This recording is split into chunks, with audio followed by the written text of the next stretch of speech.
இந்த மத பிரச்சனையை தூண்டி விடுறதுல இப்போ நான் என்ன கேட்குறேன், ஒரு மிகப்பெரிய வெள்ள பேரிடர் சென்னைக்கு வந்துச்சு.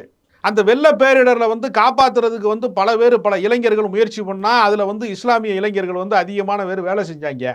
ஒரு குழந்தையை காப்பாற்றின ஒரு ஒரு ஒரு நிறைமாத கர்ப்பிணியை வந்து ஆஸ்பத்திரியில் கொண்டு போய் சேர்த்தப்ப அந்த குழந்தைக்கு வந்து அவங்க யூனுஸ்னு பேர் வச்சாங்களா, வைக்கலையா? அவங்க இந்து தம்பதி தானே. அப்போ நன்றி உணர்ச்சி இருக்கிறவன் என்ன பண்ணா, அவரே சொல்கிறாரு, அந்த நர்கீஸ் கான் சொல்கிறாரு, என்னுடைய எங்கள் அம்மாவுக்கு பிரசவ நேரத்தில் ரொம்ப உயிருக்கு ஆபத்தான ஒரு சூழல் இருந்துச்சு, அந்த பிரசவத்தில் காப்பாற்றினவர் டாக்டர் பேர் வந்து நர்கீஸ் கான், அவர் பேரை எனக்கு சூட்டினாங்க, மற்றபடி சர்டிஃபிகேட்லாம் நான் இந்துன்னு இருக்கிறது அதெல்லாம் தெரியாமலா வந்து கோவிலில் அறங்காவல்துறையில் போடுவாங்க.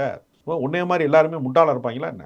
தொடர்ந்து வதந்திகளை பரப்புவது, தொடர்ந்து பொய் பிரச்சாரங்களை செய்வது. நான் என்ன கேட்குறேன், இந்து சமய அறநிலையத்துறையின் சார்பாக ஆயிரக்கணக்கான கோவில்களுக்கு குடமுழுக்கு பண்ணியிருக்கிறாரு சேகர் பாபு.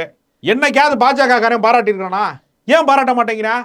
எதுக்கு எடுத்தாலும் இது இந்து விரோத ஆட்சி, இது இந்து விரோத ஆட்சின்னா இந்துக்கெல்லாம் சேர்ந்து ஓட்டு போட்டு தானேப்பா திமுக ஜெயிச்சிருக்கு. வெறும் இஸ்லாமியர் ஓட்டு வச்சுக்கிட்டு வெற்றி பெற முடியுமா?